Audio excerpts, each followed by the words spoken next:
du mode de fonctionnement du groupe Hervé, de ce que j'y fais, et puis voilà, de manière à ce que vous puissiez rentrer à l'intérieur d'une entreprise que l'on peut étiqueter soit libérée, soit fractale, soit holomorphe, en fonction du qualificatif de chacun. Très rapidement, donc moi aujourd'hui, ma fonction est d'être délégué à la philosophie de l'organisation. Désolé, c'est un rallonge. Délégué à la philosophie de l'organisation au sein du groupe Hervé. Et avant d'en arriver là, qu'est-ce que j'ai fait? J'ai fait des études de philosophie. Ensuite, j'avais fait une école de commerce, suite à quoi j'avais commencé à travailler dans différentes entreprises, à la FNAC, chez Deloitte, dans du conseil, chez AXA Investment Managers, la gestion d'actifs, c'était pas très rigolo. Et ensuite, pendant que j'étais encore en thèse, je suis revenu à ma thèse, et ensuite j'ai commencé, je suis devenu directeur de cabinet dans une communauté d'agglomération dans l'Essonne. Suite à quoi j'ai créé un cabinet de philosophie en entreprise, parce que la philosophie c'est ce qui m'a toujours intéressé, de philosophie en entreprise, et depuis, voilà, j'ai fait ça pendant 5 ans, et ensuite je suis rentré chez l'un de mes clients, qui était le groupe Hervé. Voilà comment se passent les choses. Et j'avais rencontré donc le fondateur du groupe Hervé, qui s'appelle Michel Hervé. Lui, je l'avais rencontré dans un colloque à l'UNESCO, qui a lieu tous les ans et qui est dédié aux nouvelles pratiques philosophiques, au sein desquelles il y a la philosophie en entreprise. Et bien, je l'avais rencontré une année, bref, et de fil en aiguille, il m'avait demandé de venir dans son entreprise pendant 1 an pour lui dire ce qui, de mon point de vue, il y avait de philosophiquement intéressant dans son entreprise. Vous voyez, il m'avait payé, si tu veux, une mission pendant 1 an, avec pas plus de cahier des charges que ça, et pas de livrable. Dis-moi, Thibaut, s'il semble y avoir de philosophiquement intéressant dans la boîte. Bon, donc je m'y suis attelé. Et au bout d'1 an, j'ai formalisé le tout dans un petit rapport. Il m'a dit, Thibaut, banco, ça me paraît super, on en fait un bouquin. Et donc ensuite, tous les deux, nous avons formalisé la philosophie d'entreprise dans un livre qui s'appelle Le pouvoir au-delà du pouvoir, publié en 2012 aux éditions Bourrin. En 2012 éditions Bourrin. Voilà, l'exigence de démocratie dans toute organisation. C'est le sous-titre. Parce que le modèle d'entreprise dont je vais vous parler relève, selon son fondateur, donc Michel Hervé, de ce que lui appelle, donc c'est une forme de démocratie en entreprise que l'on peut qualifier de plusieurs manières. Je vous les donne dans le mille. Soit il parle de démocratie confédérale. Démocratie confédérale. Zut, les autres m'échappent. Concertative. Ouais, démocratie concertative, il va parler de management concertatif en tout cas. Et on peut parler d'intra, trait d'union, entrepreneuriat, à distinguer de l'intrapreneuriat. Nous pourrons faire la distinction un peu plus tard et vous ne manquerez pas de me poser la question si je l'oublie, comme c'est probable. Voilà, alors on va faire un petit peu la genèse, qu'est-ce qui a motivé Michel Hervé à faire des siennes et à ne pas vouloir faire comme tout le monde dans l'organisation de son entreprise? Bon, alors lui, il va remonter au néolithique, ce que je ne ferai pas. Lui, son intuition, ce qu'il a voulu faire, c'est créer une entreprise dans laquelle il n'y ait pas d'exécutant. Ça, c'était sa volonté, c'est sa ligne directrice, qui ensuite va se traduire par un mode de management particulier, un type d'organisation atypique. Une entreprise dans laquelle il n'y a pas d'exécutant, parce que donc le lendemain de la Deuxième Guerre mondiale, le procès du criminel nazi Adolf Eichmann, couvert par Hannah Arendt, et quelle était, dans les très très grandes lignes, la ligne de défense d'Eichmann, ça consistait à dire que moi je n'ai fait que suivre les ordres, moi je n'étais qu'un petit fonctionnaire, on me donnait des ordres, on ne me demandait pas si j'étais d'accord ou pas d'accord, je faisais. J'étais payé pour ça. Et il se rendait compte que dans un certain nombre d'entreprises encore, voilà, donc à la fin, dans les années 60, l'entreprise qui fonctionnait encore sur ce modèle. Et aujourd'hui, peu ou prou, on peut peut-être en rencontrer encore, c'est-à-dire des personnes qui disent moi je ne suis pas d'accord avec les ordres, mais enfin c'est les ordres, moi ma fiche de poste est d'être subordonné, et donc je suis payé pour obéir. Et donc lui il voulait pas de ça. Il ne voulait pas de ça, donc à la fois pour une raison, si je puis dire, morale, humaniste, et puis en même temps parce qu'il avait la conviction que ce n'était pas la panacée en termes d'agilité. En termes économiques, ce n'était pas bon que les personnes de terrain ne puissent pas contredire ou contrevenir, si je puis dire, aux lignes directrices fixées par la hiérarchie, par la direction. Et donc il n'était pas sain, il n'était pas bon, ce n'était pas le summum de l'agilité que le personnel de première ligne ne puisse pas déterminer lui-même, co-construire les finalités de l'entreprise. Voilà, mesdames et messieurs, un petit peu ce que Michel Hervé a voulu faire. Une entreprise dans laquelle il n'y a pas d'exécutant. Très bien. On en était donc création de cette entreprise. D'abord, qu'est-ce que le groupe Hervé? Créé en 1972, il a repris un fonds de commerce de son père d'une dizaine de personnes et ensuite il a développé l'entreprise. Aujourd'hui, l'entreprise fait 2850 collaborateurs. Donc 90%, il y a 3 pôles. Il y a un pôle énergie-service, un pôle numérique-communication et un pôle infrastructure-réseau. Le pôle énergie... Non, 4 pôles, on en rajoute un, 4 pôles, et il y a un pôle industrie. Pardon, excusez-moi, il y a 4 pôles en tout. Dans le pôle industrie, grosso modo, ce qu'ils font, c'est qu'ils font de la tôlerie industrielle, ils sont sur les chantiers à Saint-Nazaire, ils construisent des bateaux, ils sont dans les soutes et ils tapent sur de la tôle. Pour schématiser, d'un point de vue de philosophe qui ne comprend pas grand-chose, voilà ce que c'est. Ils font aussi de la machine-outil, d'étiquetage de bouteilles. Bon. Et pour ce qui est du pôle, donc c'est pour le pôle industrie, pôle énergie-service, ils sont dans l'efficacité énergétique, donc c'est des bâtiments intelligents avec des capteurs capables de détecter les changements de température et qui vous font des relevés de l'ensemble en termes de déperdition d'énergie. Voilà, des climaticiens, donc des installateurs chauffagistes, des électriciens, des plombiers. Voilà la population. Un autre pôle, le pôle numérique-communication. Donc là, ils ont une agence de communication, donc communication par l'objet. Je sais pas, ils font des films d'entreprise. Bon, des choses de cet ordre-là. Conception de logiciels. Site internet. Voilà. Et puis infrastructure réseau, la sécurisation de données, et puis hébergement. Voilà pour les activités du groupe Hervé. Donc ce qui est intéressant à noter, c'est que c'est sur une diversité de secteurs.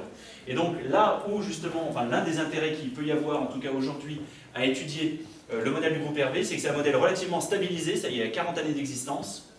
C'est pas récent, il n'est pas en train de se chercher, enfin il est toujours en train de se chercher, c'est-à-dire de préciser des choses, mais disons qu'il y a des intangibles relativement bien stabilisés. Donc, la stabilisation sur une quarantaine d'années, et puis d'autre part, le fait qu'il soit sur une diversité de secteurs. Là où souvent on se dit oui, mais vous ça fonctionne parce que vous avez tel type de population.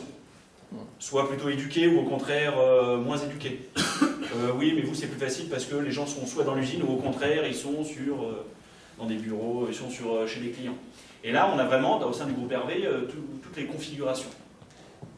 Donc c'est intéressant de voir comment ce type d'organisation peut ou pas prendre dans ces différents contextes. Bien. Ça, donc c'est une présentation Prési, ça s'appelle le Prési, pour ceux qui connaissent, voilà, ça permet de zoomer, dézoomer, et ça présente l'organisation du groupe Hervé. Grande image. Michel Hervé, lui, parle de structure fractale, d'où cette organisation. Bon, première chose, fractale, on va rentrer juste après dans le détail pourquoi.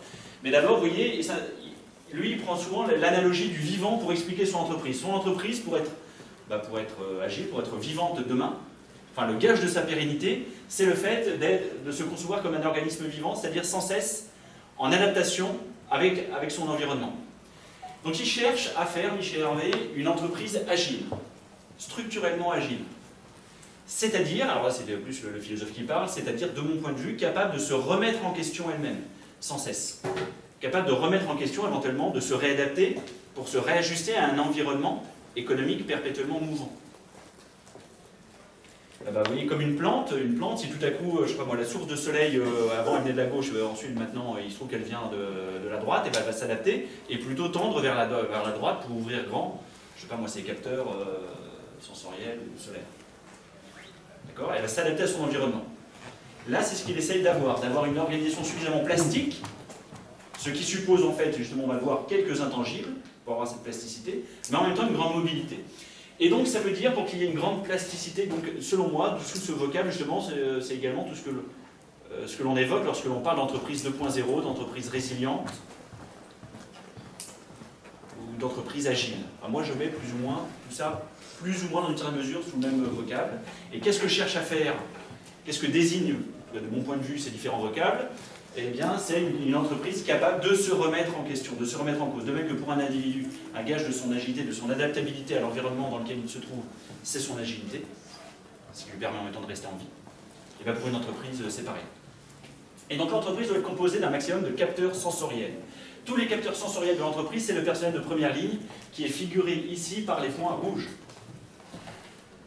sur lesquels je vais maintenant, enfin voilà, je vais vous agrandir un peu l'image pour que vous voyez mieux. Vous voyez tous les petits points rouges autour. Donc ça, c'est le personnel de première ligne en rouge. Et ça, ils doivent être en tout cas autant de capteurs sensoriels. De même que moi, si tout à coup je perçois une source de chaleur ici, par exemple un feu, et bah, le fait que ce soit, je sais pas moi, les capteurs de ma main qui vont les sentir, ça va être communiqué à l'ensemble du corps. C'est pas juste ma main qui va faire ça. C'est l'ensemble du corps qui va bouger. Bien là, pareil, si lui capte, cette personne-là, je sais pas moi, qui est électricien chauffagiste, capte chez son client une innovation technologique dont il vient de prendre conscience, ou une insatisfaction client, ou une nouvelle demande client, il doit le plus tôt possible rentrer dans le système d'information interne de manière à ce que la personne située à l'autre bout du territoire, voire dans une autre société ou dans un autre pays, soit informée le plus tôt possible, de manière à ce que éventuellement l'ensemble du corps social de l'entreprise puisse évoluer et s'adapter en fonction de ce que l'un des capteurs aura perçu. Donc très important cette analogie du vivant, dans laquelle chaque personne de première ligne, de terrain, est conçu comme un capteur sensoriel, si je puis dire, dans le grand corps social qu'est l'entreprise.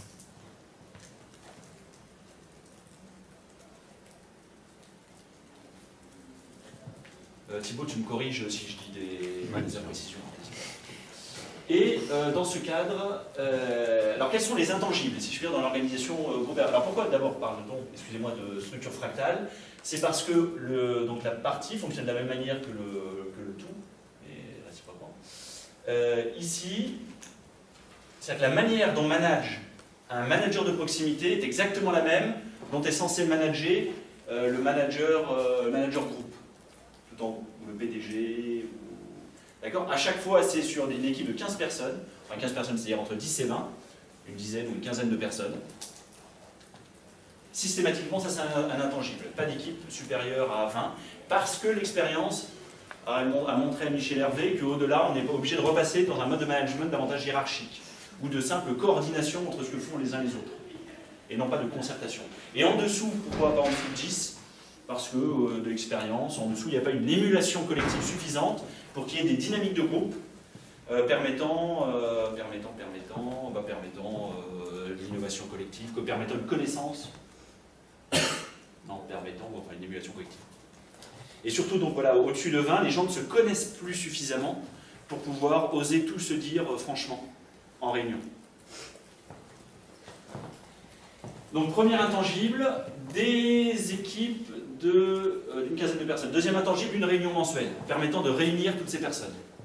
Très important, c'est une réunion donc à vocation concertative. L'idée, c'est de créer de la fraternité entre les membres de l'équipe. C'est la réunion, si vous voulez, managériale mensuelle, dont l'objet est explicitement le management, c'est-à-dire l'humain, c'est-à-dire la qualité des relations entre les membres de l'équipe. Bonjour, bienvenue. Bonjour. Et non pas, c'est pas des réunions de projet. Ou alors les projets ne sont que le prétexte à faciliter en fait la communication, c'est des réunions de facilitation, si vous voulez, dans un certain sens. Pourquoi est-ce que Michel Hervé donc parle de démocratie, je vous ai dit confédérale? Donc ça serait à distinguer d'une démocratie, on pourrait dire fédérale, du modèle fédéral, dans lequel il y a un centre qui prime sur les partis. Dans le modèle fédéral, d'accord? Le centre détermine un certain nombre de choses, et ensuite les partis doivent appliquer. Dans le modèle confédéral, au contraire, ce qui a la primauté, ce sont les partis. On voit bien l'exemple d'un modèle au niveau européen, soit primauté des institutions supra, on va dire, nationales, soit au contraire un modèle d'Europe des États ou d'Europe des nations, dans lesquels au contraire ce sont les États qui conservent la primauté de la souveraineté, et donc de la décision. D'accord, lui il parle de démocratie confédérale. Voilà.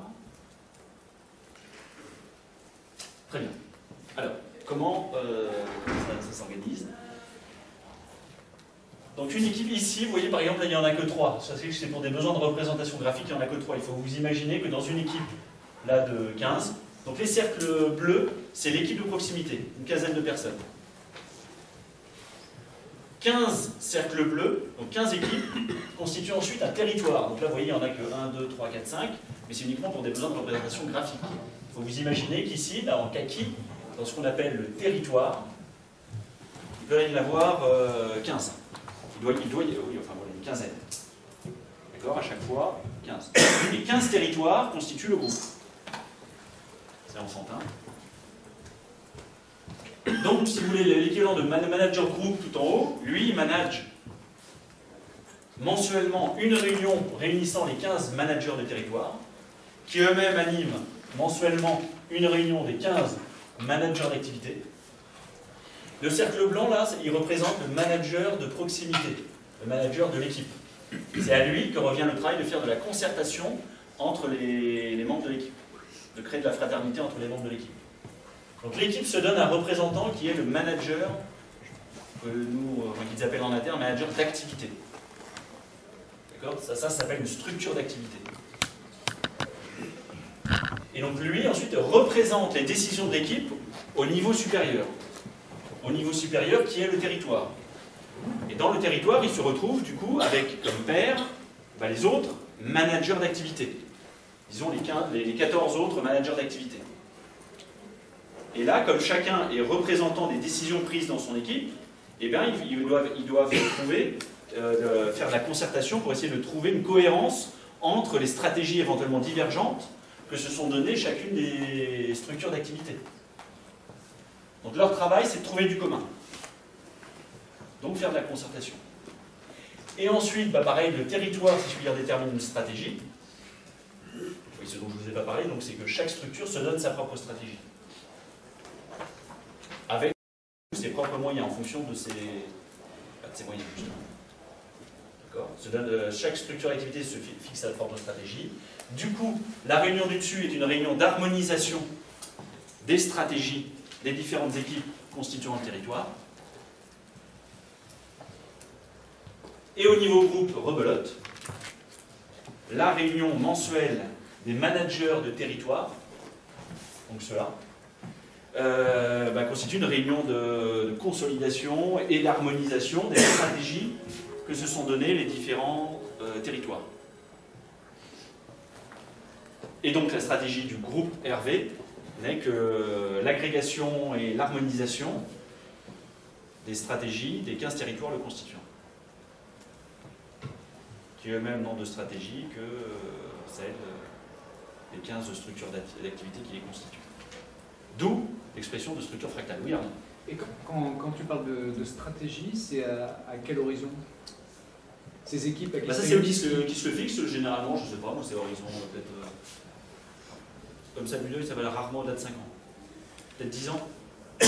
Au 5 et 10 ans, je ne sais pas trop sur le sujet.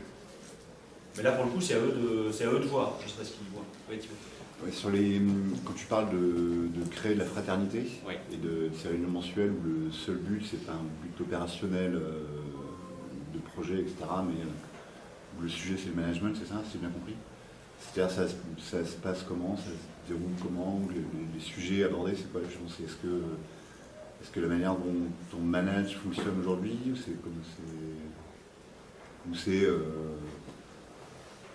un apéro géant? Enfin, je vois, j'ai du mal à voir. Un apéro géant, oui. Tu peux garder ta question éventuellement pour juste après je finis la présentation, effectivement, si je puis dire, des grandes lignes. Ouais. Et ensuite, on fait un focus effectivement sur le mode de management, comment ça se passe dans une équipe.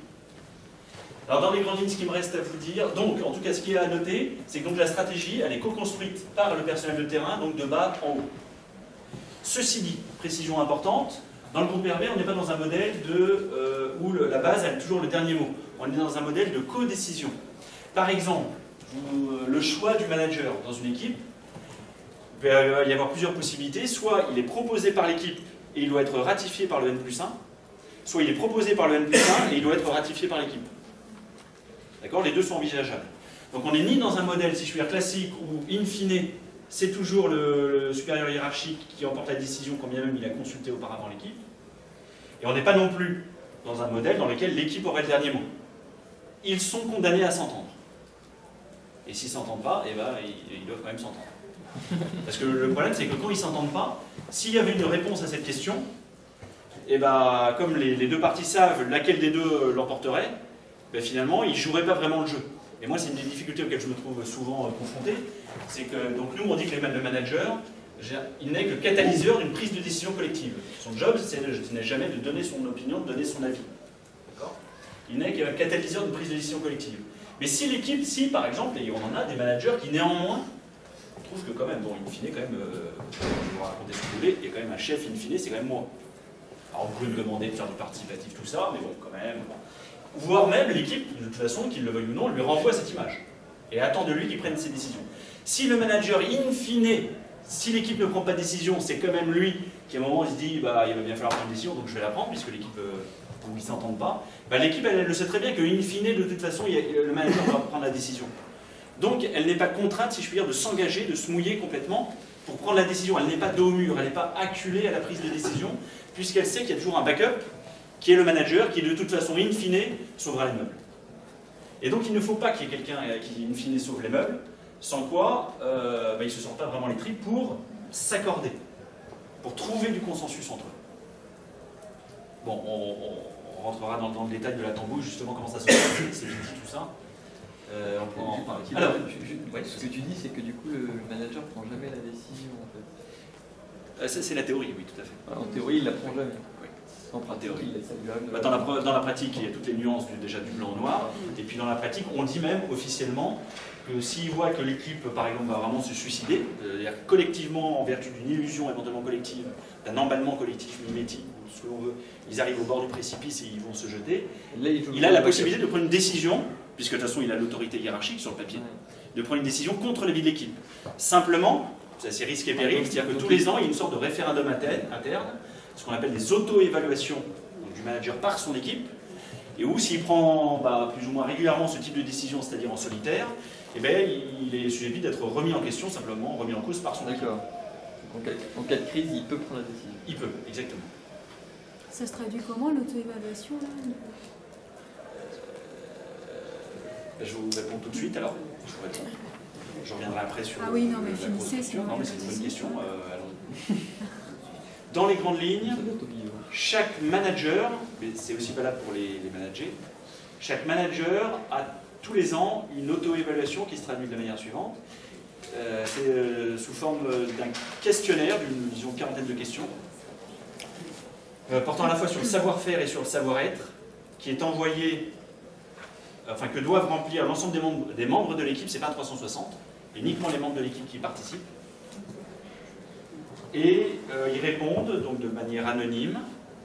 Et ensuite, lors d'une réunion, et le manager, lui, il répond aussi de son côté, au même questionnaire. Donc ça va lui permettre, lui, de percevoir comment lui se perçoit, et de confronter la manière dont il se perçoit à la moyenne anonymisée des réponses des membres de son équipe. D'accord ? Donc ensuite, il y a une réunion dans laquelle on va confronter, et en présence d'un médiateur, dont je joue parfois le rôle, et d'un côté de l'écran, si je puis dire, on affiche la moyenne des réponses de l'équipe à la question, et de l'autre côté de l'écran, les réponses que le manager lui a apportées.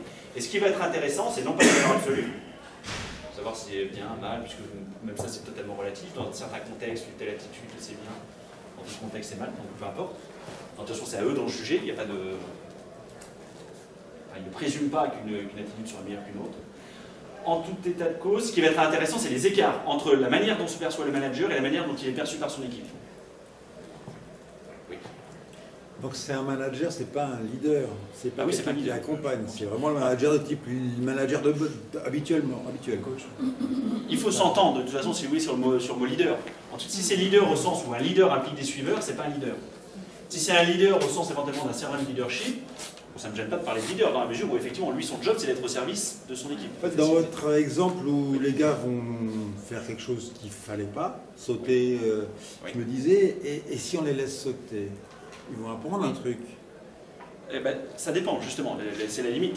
C'est-à-dire que si ma fille tente de faire un essai de se brûler sur une bougie, je vais la laisser. Par contre, si elle va sauter de la falaise, je vais l'empêcher de sauter. Donc tout est une question là-dessus de limite. On peut se laisser sauter l'équipe, lui il peut les avertir, mais on va se retrouver au chômage l'année prochaine ensemble. Mais si, Ça remet en question le groupe si jamais il y a une équipe qui a mal. Pardon? Ça remet en question tout le groupe s'il y a une équipe qui fait un truc pas malin. Il y a tous les cas de figure, si vous voulez, de fait. Alors, quand il y a une équipe qui, parce qu'elle a pris des mauvaises décisions, meurt, dans ce cas-là, la bonne réaction en interne, c'est de faire un tam-tam interne pour que les autres ne refassent pas la même erreur.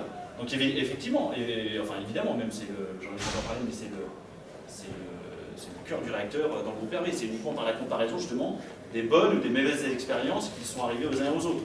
Donc, de toute façon, les mauvaises expériences ne sont pas du tout découragées, loin de là.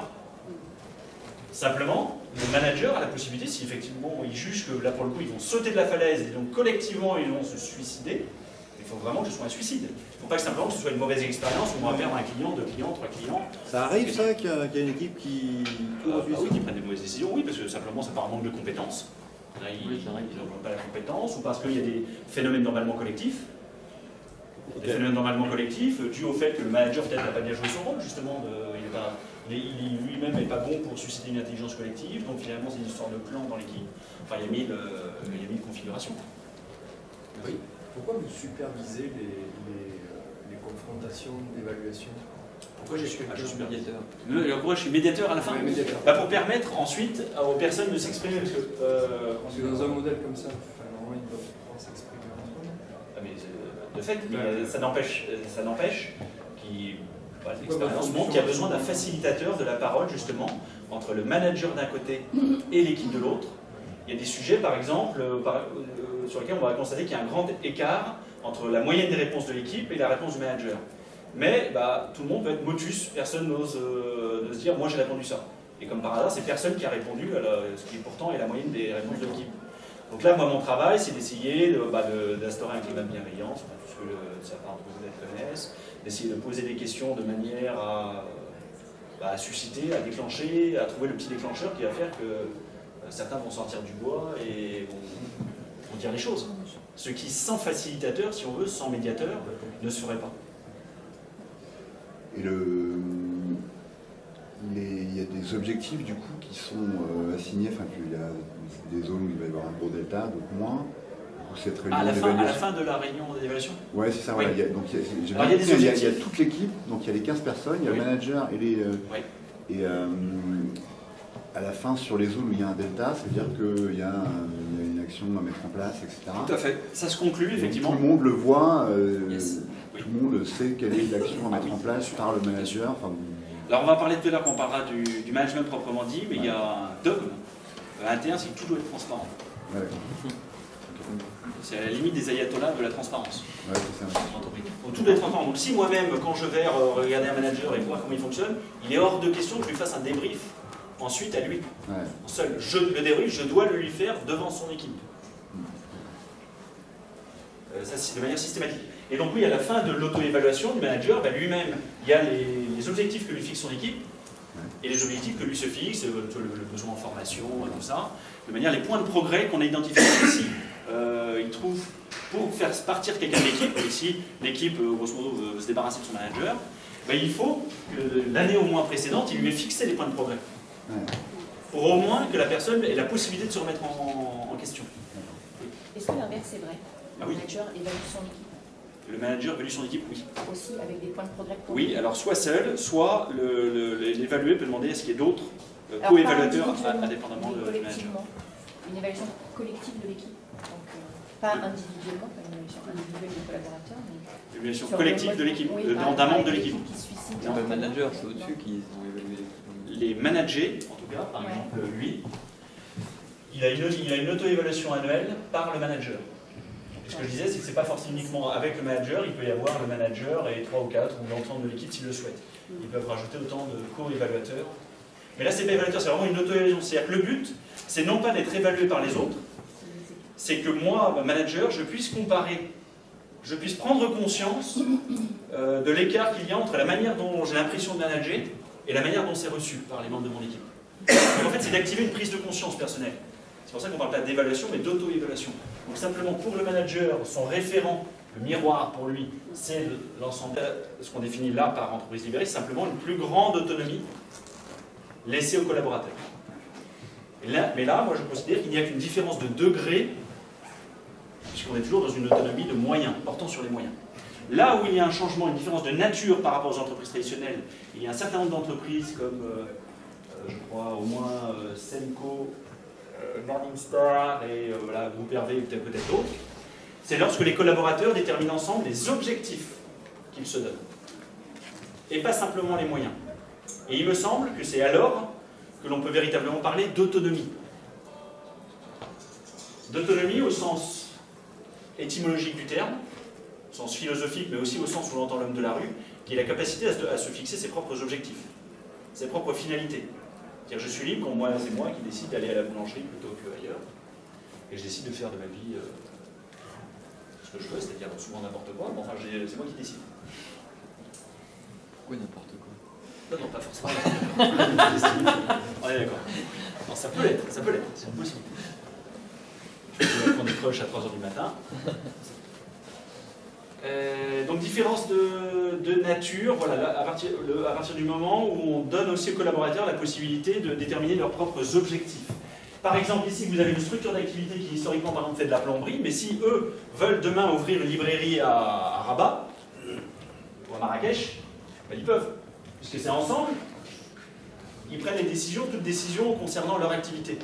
Donc s'ils sont vraiment autonomes, ils peuvent aussi décider de faire toute autre chose. Si on ne se raconte pas d'histoire en termes d'autonomie. Oui. Autonomie de budget aussi, donc. Ah oui, mais à partir des moyens qu'ils ont. À partir des moyens qu'ils ont, c'est-à-dire en fonction de leurs résultats des années précédentes, bah, eux de gérer, de se mettre de côté ce qu'ils mettent sous. Et c'est ce à quoi je veux en venir. La fonction de cette organisation des choses, c'est de permettre à chaque personne de se vivre comme un entrepreneur. Et donc petit à petit, moi qui suis électricien, je suis censé devenir petit à petit frotter de RH, frotter de comptabilité, frotter de ces différentes matières dont j'aurais de toute façon besoin si demain je veux quitter l'entreprise pour fonder ma propre activité. Et donc moi qui suis plus ou moins dans un lien de dépendance quand je suis plombier, parce que de toute façon j'y connais rien à la gestion, j'y connais rien au RH, je ne pourrais pas de toute façon créer ma boîte, je dois devenir petit à petit capable de quitter l'organisation. Nous formons des personnes à pouvoir quitter l'entreprise. À pouvoir devenir entrepreneur, c'est ce que veut dire la notion d'intra-entrepreneur. Parce que si on ne se ment pas, si on veut ne pas se mentir quand on parle de décision collective, eh bien, il faut que les personnes sachent de quoi elles parlent. Si vous demandez à un plombier de savoir on est en réunion d'équipe, qu'est-ce qu'on peut faire pour redresser la marge, si ça leur parle pas du tout, eh bien, il se trouve que par la force des choses, il n'y a que celui qui a un minimum d'expertise en matière de gestion budgétaire qui va pouvoir, lui va être plus décideur que les autres. Donc pour qu'il y ait véritablement une codécision dans l'équipe, il faut que le savoir soit disséminé de manière la plus égalitaire possible entre les membres de l'équipe. Sinon, eh ben, les plus experts ont toujours plus de poids dans la décision que les autres. D'où l'importance de ces réseaux journalistiques internes pour faire monter en compétences dans les différents domaines de comptabilité, gestion budgétaire, RH, toutes les matières dont a à se coltiner un entrepreneur. Ce qui veut dire que chaque participant à l'équipe peut tourner dans les compétences ou il va... Ah oui, bien sûr. Les compétences sont redistribuées chaque année? Bah ça, c'est à eux de voir. Soit vous avez par exemple un animateur fonctionnel, un animateur journalistique RH qui garde la même compétence par exemple pendant 10 ans, parce que l'ensemble de l'équipe considère que c'est bien pratique quand même que ce soit lui qui le prenne, et parce que il rend des fiers services à son entreprise. Soit il considère qu'au contraire ça doit tourner, et que tous les 3 ans ça doit tourner pour que d'autres puissent aussi monter en compétences. Toujours est-il que de toute façon, lui, son rôle, c'est pas de développer de l'expertise, c'est de faire en sorte de développer cette expertise chez les autres. Son travail, à lui, plus spécifique, lui, il agit toujours par délégation du manager. C'est pas une responsabilité propre. C'est parce que le manager, lui, ne peut pas faire ce travail éducatif de monter en compétence dans tous ces domaines pour tout le monde, que du coup, il délègue, par exemple, la charge de faire cette animation journalistique à l'un des membres de l'équipe. Parce que lui, non seulement ça va lui permettre, par la force des choses, de monter en technicité, mais son travail à lui, c'est de former les autres membres de son équipe à tout ça. Enfin, c'est sa fonction, c'est son rôle qui lui est officiellement imparti par ses collègues. Oui. Et sur le... Thibaut. Sur le fait de pouvoir quitter l'entreprise, tu parlais de former les gens à quitter l'entreprise. À pouvoir, mais pas de vouloir, justement. Oui, tout à fait. Et justement, ma question fait porte là-dessus. Est-ce qu'il y a des mesures, pour venir aux mesures, est-ce que les gens le font? Est-ce que les gens partent? Plus qu'ailleurs, moins qu'ailleurs? Je crois, de mémoire, en tout cas c'est ce que j'ai entendu, de mémoire, je crois qu'ils sont, en termes de turnover, ils sont dans la moyenne du secteur. Donc ni plus ni moins.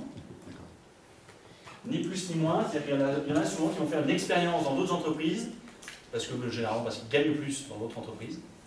D'accord.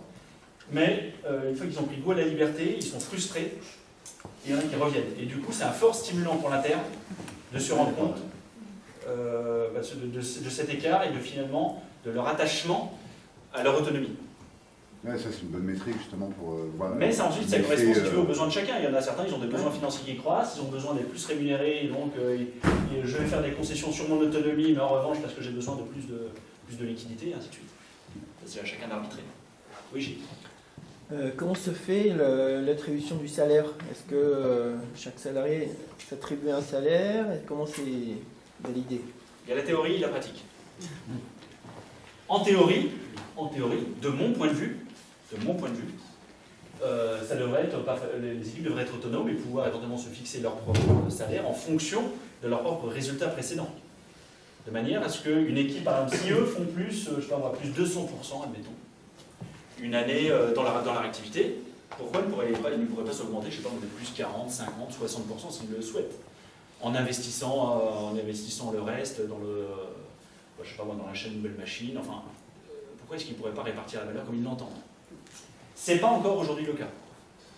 Aujourd'hui, les salaires, ils restent, les demandes sont exprimées par la base, mais ensuite c'est aggloméré encore au siège et ensuite les managers de territoire co-décident ensuite de combien, à partir de la valeur générée par les différents territoires, de combien cette année ils s'octroient chacun.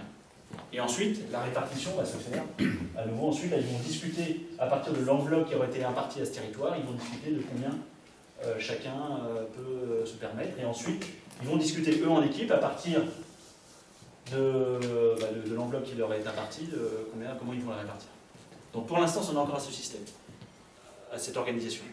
De mon point de vue, ça devrait pouvoir être encore... ils devraient pouvoir s'autonomiser davantage. Pourquoi ils n'ont pas passé le cap? C'est étonnant. Des questions de maturité ou de dessous, alors. Tyrannement dessous. Je ne peux pas vous dire. Oui. C'est-à-dire que si l'entreprise dégage un très fort bénéfice, actuellement c'est au niveau de l'actionnariat que l'argent. Comment ça se passe? Il n'y a pas de dividende du tout versé à l'actionnaire. L'actionnaire, mais néanmoins, effectivement, il réinvestit tout, tout ce qui ne va pas, en participation collective, en intéressement collectif.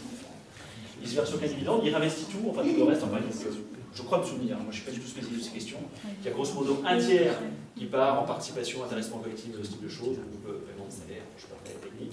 Il y a un tiers plus ou moins qui va à l'État, dans les taxes d'une part, à impôt. Et il y a un tiers qui est réinvesti dans la voie de production.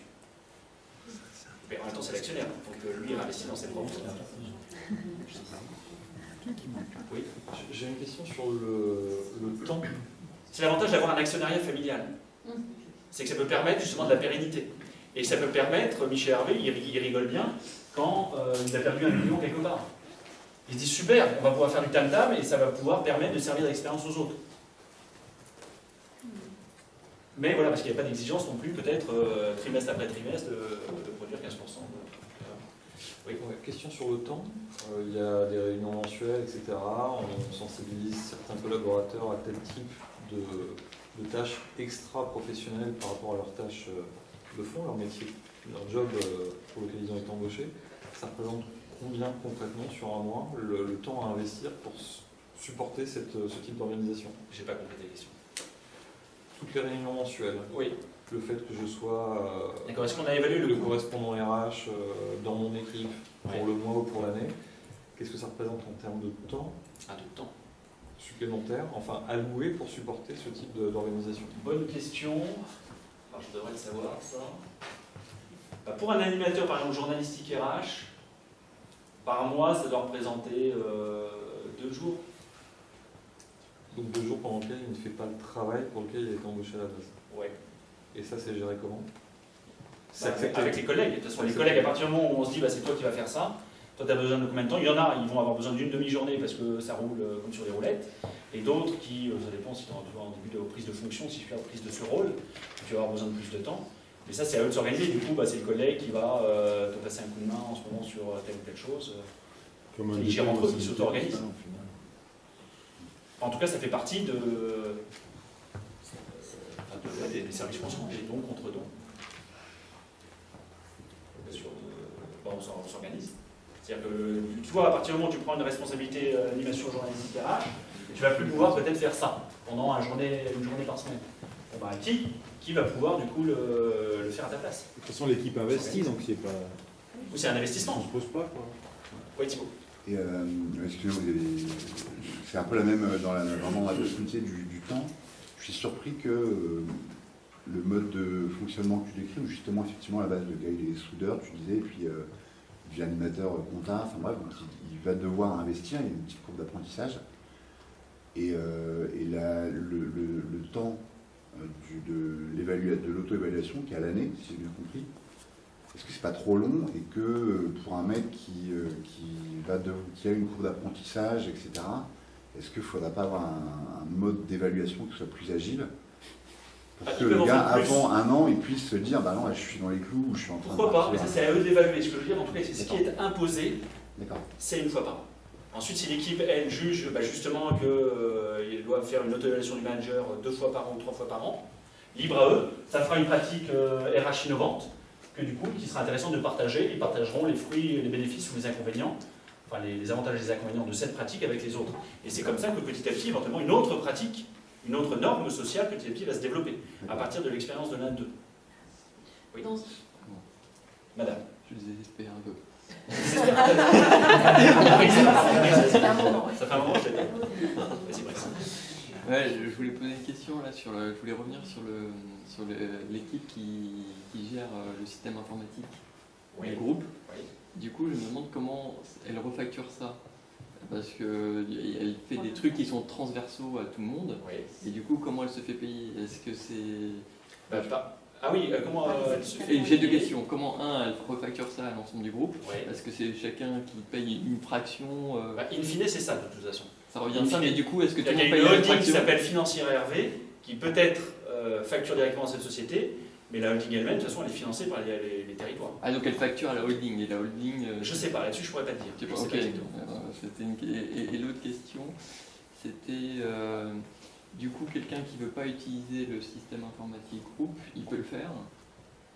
Enfin, je veux dire, est-ce que il faut des bons arguments. Il faut des bons arguments. Et si je veux développer un truc, normalement, je vais d'abord faire appel à eux. Et si finalement ils ne me conviennent pas, je peux faire développer quelque chose de spécial pour moi chez quelqu'un d'autre. Il faut des bons arguments. Il faut des bons arguments aussi. C'est-à-dire qu'à partir du moment où en interne il y a une société qui fait ça, il faut des bons arguments éventuellement, mais qui sont intéressants du coup, parce que c'est censé stimuler la société interne. Si elle-même ne le fait pas, ou elle le fait à des tarifs qui sont trop forts, je suis tout à fait fondé à aller voir ailleurs. Mais par contre, je dois dire en interne à la société et le dire, ah oui, ça se produit, bien sûr. Ça se produit. Ah oui, ça se produit, ça. Ouais, ça d'accord. Elle doit être mise en concurrence, parce que l'objet de cette société, si je puis dire semi-interne, interne, mais dont 50% de l'activité est consacrée à l'extérieur, c'est d'être stimulée par le marché.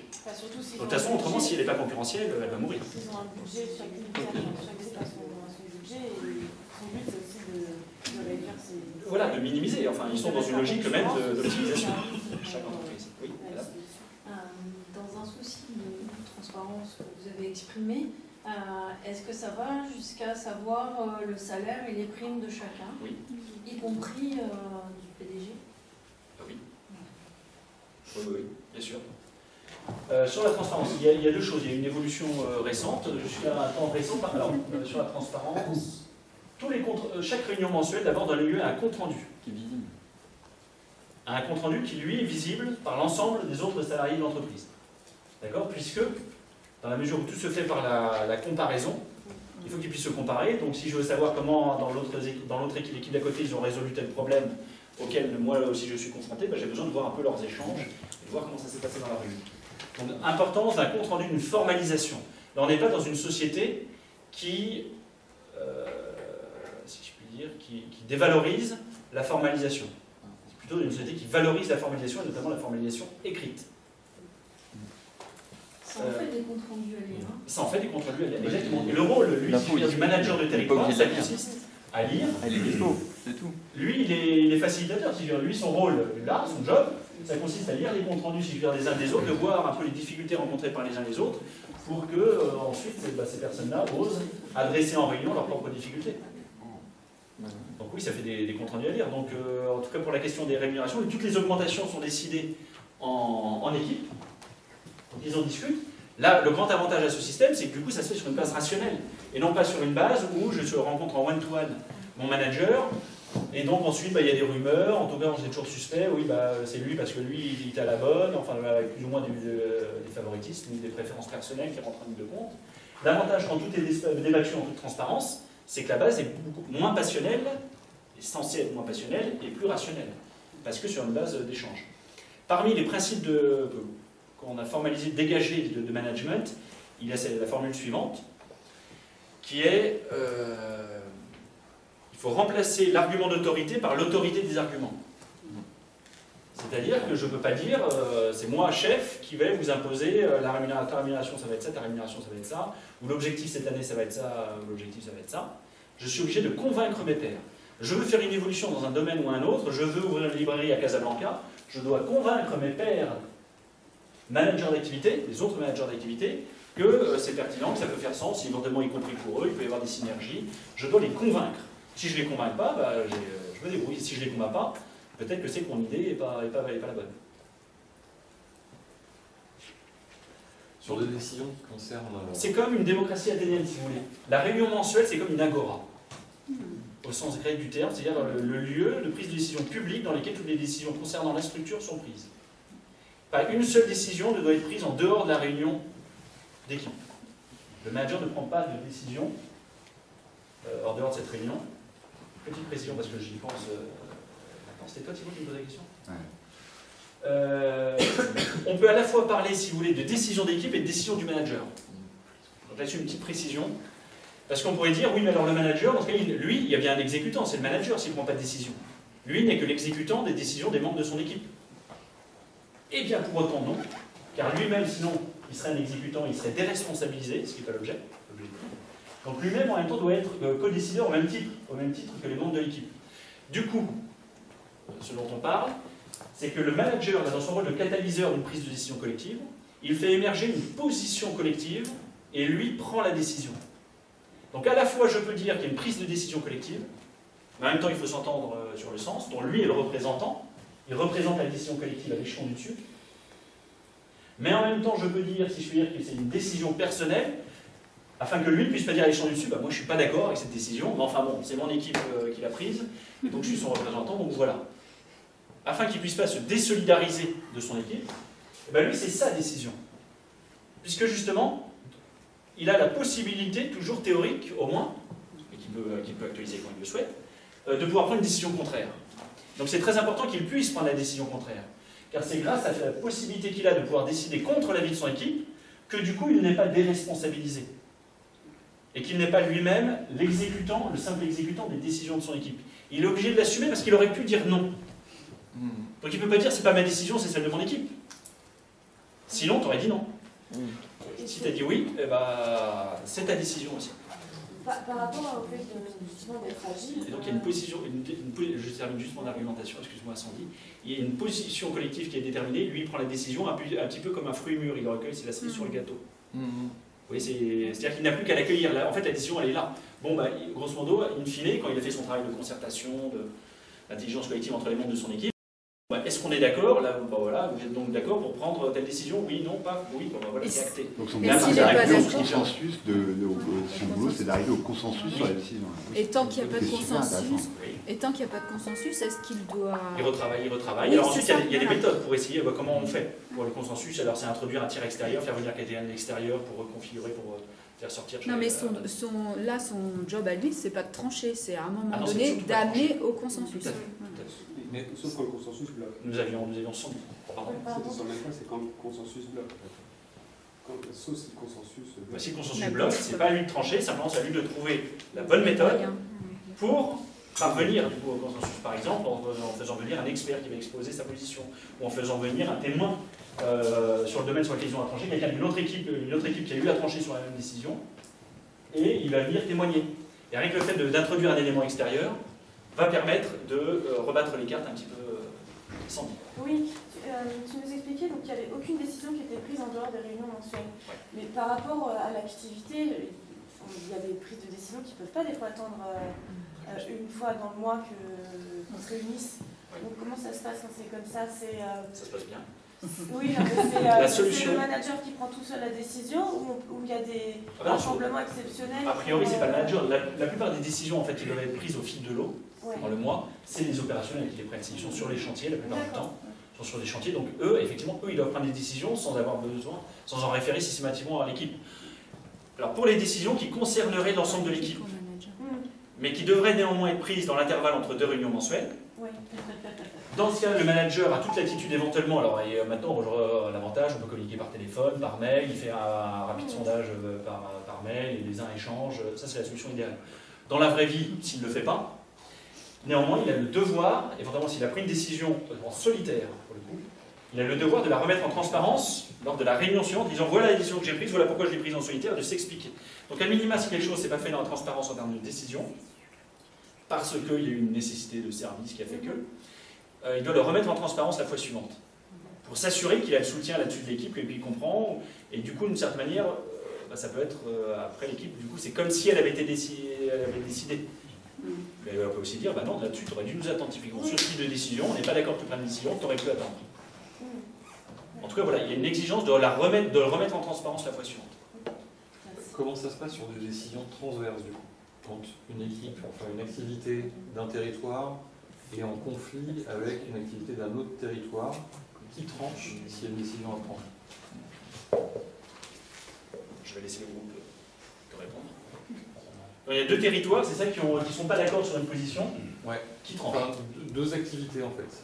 C'est même pas 2 territoires, c'est 2 activités. J'ai une équipe R&D dans un machin, une équipe... Il n'y a pas d'équipe justement uniquement R&D, mais une équipe par exemple, qui fait de la plomberie ou une autre équipe qui fait... J'ai une activité plomberie là, et j'ai une activité marketing là-bas, et qui n'arrivent pas à se mettre d'accord. C'est-à-dire qu'il y a 2 points de vue qui sont en conflit, qui tranchent. Et il y a besoin de se mettre d'accord? Moi je dirais qu'ils n'ont pas besoin, puisque s'ils sont 2 petites entreprises, de ce que j'ai compris, hein, c'est un regroupement de PME en gros, donc ça serait 2 PME qui seraient différentes, chacune a son budget, etc.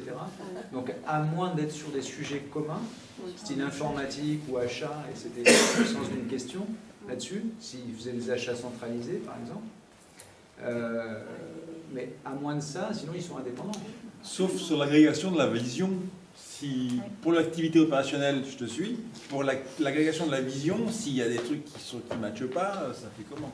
Ben, ça fait bottom-up, ça remonte du bas vers le haut. Donc, je veux dire, la vision du marketing va remonter, la vision de l'équipe plomberie va remonter, les 2 PME vont avoir une vision, ça va s'agréger, mais normalement, je n'ai pas compris moi, que lié à cette agrégation, ça redescendait en disant non, vous n'avez pas le droit de faire ça parce que c'est opposé à un tel qui voudrait faire tel truc.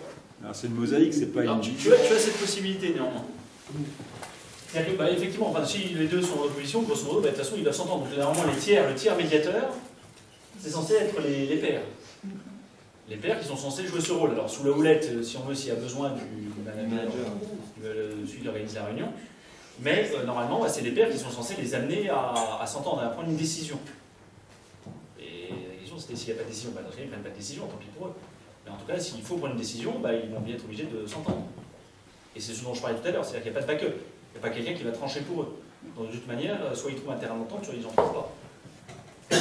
Mais ils sont dos au mur. Mais néanmoins, il peut y avoir des décisions sur lesquelles l'ensemble justement des territoires s'accordent, notamment dans le domaine de l'informatique, vous voyez, pour avoir une cohérence. Quand il y a besoin de cohérence, s'accordent pour dire, bah, là-dessus, on se met d'accord. Mais enfin, après consultation toujours de la base, enfin après concertation, c'est-à-dire que bon, si vous voulez, il y a un processus comme ça qui monte et ensuite qui redescend, dans lequel on se met d'accord, par exemple, pour prendre tel système d'exploitation. Et là, si je puis dire, c'est imposé. En tout cas, c'est uniformisé. Et ça peut être le choix inverse. Mais néanmoins, si moi j'ai besoin pour mon activité de prendre, je sais pas moi, des Mac plutôt que des PC, ben, je choisis d'avoir des Mac avec un autre système d'exploitation. Ça tient qu'à moi. Mais dans ce cas-là, ça sera plutôt moi qui... vous voyez, il y aura une norme pour le coup, mais avec une exception. Là, le plus important, c'est que les personnes puissent toujours dire non à une norme si elles jugent en leur âme et conscience que pour leur activité, c'est pénalisant. Il est très important que les personnes en bout de chaîne puissent avoir la main. Oui. J'ai deux questions. La première sur le manager. Est-ce que c'est, je me souviens plus, il est nommé ou il est élu par les membres de... Il est nommé ou élu. Comment le coopté? Les deux. Oui, on disait que c'est... Alors, soit il est proposé, donc je sais pas moi, nommé, élu. Là, sur le processus, il n'y a pas de... Oui, c'est propre à chaque équipe, ok, de définir. Oui. Donc soit ils s'entendent parce qu'il y a une personnalité qui émerge naturellement, et les personnes disent parce que vous êtes d'accord. Okay. Ils proposent, il faut que ce soit ratifié par la N+1, soit à l'inverse, la N+1 propose quelqu'un par exemple qui est repositionné d'un autre territoire, qui ne faisait pas bien son travail mais pour des raisons particulières, mais on pense qu'il serait quand même bon pour mettre dans une autre... Donc ça peut être dans les deux sens en fait. Ça peut être dans les deux sens. Ok, et du coup je me posais une question, pour être tout en haut là... Codécision. Oui. Pour être tout en haut, après les territoires, il y a un niveau supérieur. Oui, ça s'appelle le pôle. Le pôle. En fait, c'est-à-dire que pour être responsable de pôle, il faut être responsable d'une petite unité, puis après responsable d'un territoire. Ah non, pas du tout. Comment est-ce que... Oui, comment tu deviens responsable de pôle? Ouais, comment on devient responsable de pôle? Est-ce qu'il faut une espèce de gradation? Je sens une problématique d'éclairage derrière, enfin, intéressant. Non, mais en termes de progression professionnelle, c'est une vraie problématique. Quand vous avez une pyramide hiérarchique relativement plate, la progression personnelle se fait assez peu dans ce sens-là. Ouais. Du coup, il faut maximiser les possibilités justement de créer du nouveau, en termes horizontal, de pouvoir être mis sur des projets différents. Et c'est là qu'il est important justement de pouvoir avoir de l'épanouissement personnel en pouvant justement progresser. Moi qui suis plombier, dans le domaine RH, dans le domaine de la comptabilité, voire d'aller me mettre sur un projet drone, de pouvoir changer. Ça, du coup, là, tu réponds à une question que c'était pas la mienne. Oui, ce n'est pas la tienne, c'est celle que je voyais moi derrière, mais je vais répondre du coup à la tienne. Pour les responsables de pôle, aujourd'hui, les responsables de pôle, c'est la famille du fondateur, si tu veux. C'est la famille du fondateur, les responsables de pôle, ouais. Mais rien n'exclut au niveau théorique. Ils sont pas élus, les responsables. Enfin, je veux dire, ils sont pas concernés. Non, en revanche, par exemple, le responsable du pôle énergie-service a été, si tu es, coopté par l'ensemble des managers de territoire appartenant à son pôle. Ouais, donc Parce qu'il se trouve que là, en l'occurrence, il était vraiment très compétent, il est parfaitement dans un rôle de catalyseur. D'accord. Donc en fait, ça reste... Ouais. Mais il aurait pu ne pas être coopté par ses pairs. Ouais. Et là, c'est sans aucun état d'âme que le fondateur aurait dit bah, tu fais pas l'affaire, tu fais pas l'affaire. D'accord. On n'a pas du genre à avoir des états d'âme dans la famille. Non, donc là, je veux dire, c'est pas du népotisme. C'est aussi parce que les membres du territoire ont trouvé que c'était important d'avoir quelqu'un qui porte le nom. Maintenant de la boîte, ou alors ils auraient pu changer de nom, vouloir décider de changer de nom. Mais ils trouvaient qu'à la fois il y avait une compétence, si je puis dire, dans la famille à utiliser, et en même temps, qui matchait assez bien avec le fait qu'en l'occurrence ils portaient le même nom, donc c'est plus facile pour des raisons de représentativité. Mais franchement, ça aurait pu être différent. D'ailleurs, il était sur la sellette. Celui qui a été coopté fait fois. partie de la famille. Pardon? Celui qui a été coopté fait partie de la famille, exactement. Oui, ouais. C'est l'un des fils. On a le fils pour un pôle, on a la fille pour un autre pôle, et la femme pour un autre pôle. Elle s'est mariée, et je me marie. J'ai une question tout à l'heure sur l'organisation justement, et dans le qui amène l'autre, une question. J'ai du mal à comprendre comment les référents journalistiques peuvent amener leurs expériences, leur partage d'expérience au niveau après le territoire. Parce que dans les activités, j'ai bien compris, il y en a un dans chaque activité, plusieurs, en fonction de autre chose. Ils partagent entre les activités au niveau du territoire et ensuite au niveau du territoire. Ils ont une réunion au niveau groupe, c'est du Interpol. L'animateur journalistique de territoire. Ah, donc dans chaque territoire, ils sont organisés aussi avec un animateur. C'est fractal. D'accord, ils sont organisés à l'image de fractal. Oui. Ah, voilà. Simplement, c'est pas décisionnaire, donc c'est pas une autre hiérarchie. Mais c'est ça qui n'était pas clair en fait pour moi. Et donc après, au niveau du pôle, le pôle c'est bien un secteur, énergie, là en fait c'est un pôle. Voilà. C'est pas l'entreprise totale. Oui. D'accord. Ça dépend. En fait, c'est les effets de taille. Par exemple, parce que vous avez c'est une question de un pôle infrastructure réseau. il n'y a pas suffisamment de personnes pour faire 15 fois 15, enfin, 15 fois 15. Et donc, par exemple, vous pourriez très bien avoir un pôle qui serait que un territoire, qui n'est que l'équivalent d'un territoire qui est que 15 fois 15 personnes. Et vous pouvez avoir, je sais pas moi, un autre pôle qui a, lui, 9 territoires. Oui, ça varie en taille, mais disons que ça c'est l'image, enfin, globalement d'un pôle. Et il y en a 4 comme ça, Oui. mais ils ne sont pas forcément les mêmes tailles. Il y avait madame juste avant. Non, allez-y. Et du coup, dans les, je rebondis sur les questions, du coup, dans les territoires, il y a des gens qui sont dédiés au territoire, ou c'est des représentants des équipes qui... En termes de journalistique, là, d'animation journalistique, journalistique ou autre, enfin, d'ailleurs, globalement, ça m'a amené cette question. Le représentant du territoire, c'est le manager. Enfin, le représentant de la structure d'activité, c'est le manager d'activité, à l'échelon du dessus. Lui, il participe mensuellement à une réunion avec les autres managers d'activité du territoire. Donc, du coup, le référent... Et le représentant du territoire, c'est le manager territoire. Mais du coup, le référent RH du territoire, c'est un des managers, forcément. Le référent... Non. Ou dans le territoire, le territoire... Ça dépend de ce que vous appelez référent RH, en fait. Il y a l'animateur journalistique, journalistique RH. Lui, généralement, il a une délégation. Par exemple, ça peut être lui pour le territoire. Ah, d'accord. Et lui délègue à lui l'animation journalistique RH du territoire. L'animation.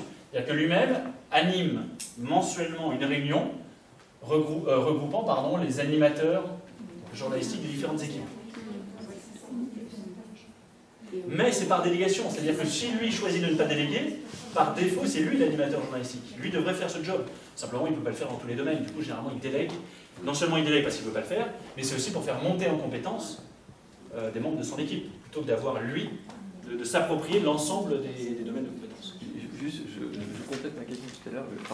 Le manager territoire, contrairement au pôle, est-ce qu'il, lui, doit être obligatoirement... Régulièrement les choses. Réunion mouvementée. Et ça, c'est sain et c'est bon. L'idée, c'est que la confiance, en même temps, se construit par le conflit. D'une certaine manière, on se dit franchement les choses en face. Je préfère que tu me dises des choses en face, qu'il n'y ait pas de coulisses. Et ensuite, on va boire un coup ensemble.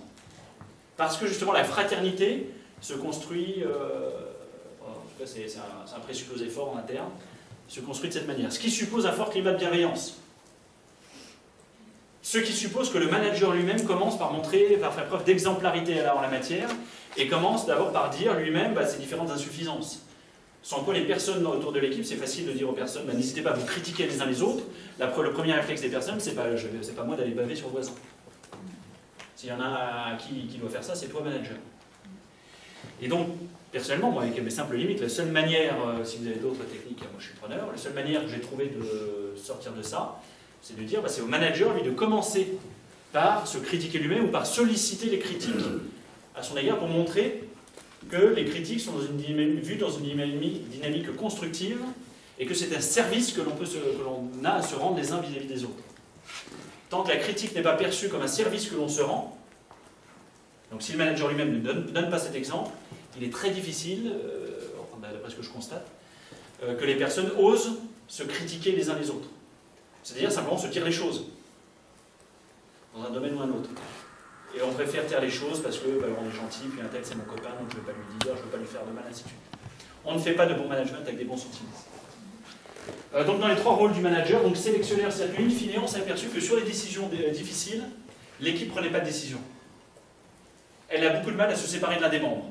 Donc en fait, c'est au manager de détecter les signaux faibles et un accord implicite, toute la difficulté d'exercice, un accord implicite de groupe, donc en faisant parler les uns les autres sur un tel, sur son travail, on a cherché à le faire évoluer, il a déjà eu 2 auto-évaluations, on lui avait dit de progresser sur ce point, et il ne progresse toujours pas. Donc s'il y a un constat d'impossibilité que la personne reconnaît qu'elle-même n'arrive pas à bouger, ne peut pas changer sur ce point, et que les autres ne savent plus comment la faire évoluer, dans ce cas-là, le manager va considérer qu'il y a un accord implicite éventuellement pour se séparer de la personne.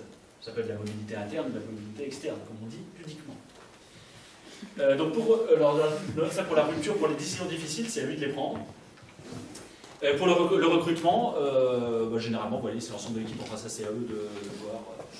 Bon, lui il a un rôle de sélectionneur, c'est ça que... Un rôle d'éducateur. Par éducateur, c'est faire monter en savoir-être les personnes. Bon, savoir-faire, de toute façon, généralement, il n'y a pas tellement besoin d'agir, les personnes se forment elles-mêmes, parce que ce sont des techniciens, donc ils sont eux-mêmes naturellement orientés vers la technique. Donc là, c'est en termes de savoir-être. Donc lui, on lui demande de surligner les erreurs, c'est-à-dire dès qu'il y a un petit truc à gratter, on demande au manager de ne pas lâcher. Il a un travail de questionnement très, très profond à faire. Généralement, même, ça paraît limite. Ça Psycho. paraît... pardon? Psycho. Psycho? Pas Non, psychologique. Psychologue. Pas psychopathe. Oui, ça demande des qualités de psychologue. En tout cas, dans un moment, on se dit, bah, il va le lâcher, oui. Et non, il continue de creuser pour faire en sorte que les personnes s'expriment. Donc, il y a un gros travail de voilà, surligner les erreurs, c'est-à-dire il amplifie. D'une certaine manière, il prêche le faux pour savoir le vrai. Tu as fait quelque chose comme ça, mais il va l'amplifier, ne serait-ce que pour voir si les autres, justement, viennent au contraire modérer. Dire, ah ben non, c'est pas comme ça, là t'exagères, alors ça s'est pas passé comme ça. Donc lui, il a un rôle, il ne faut pas qu'il hésite à déformer, au sens de surligner. Braquer le projecteur sur quelque chose qui apparaît minimal aux yeux des autres, c'est anecdotique. Expliciter les règles, c'est les rappeler, c'est son rôle de faire passer la philosophie d'entreprise. Bon. Bien. Et subsidier la subsidiarité, le type de subsidiarité, la manière dont on en parle dans la plupart des entreprises, c'est lorsque l'équipe elle-même s'avère incapable de faire quelque chose, on en réfère au niveau du dessus. Là, lorsqu'une personne s'avère incapable de faire quelque chose, il en réfère à ses pairs. Donc c'est de la subsidiarité par les pairs, et non pas par la hiérarchie. Bon, et catalyseur, voilà, bon, il fait émerger des prises de décision collectives, en intensifiant la communication virale, c'est-à-dire les voyages, où il a l'importance d'aller voir ailleurs si j'y suis, pour comparer mes propres pratiques à l'aune de celles des autres. Oui.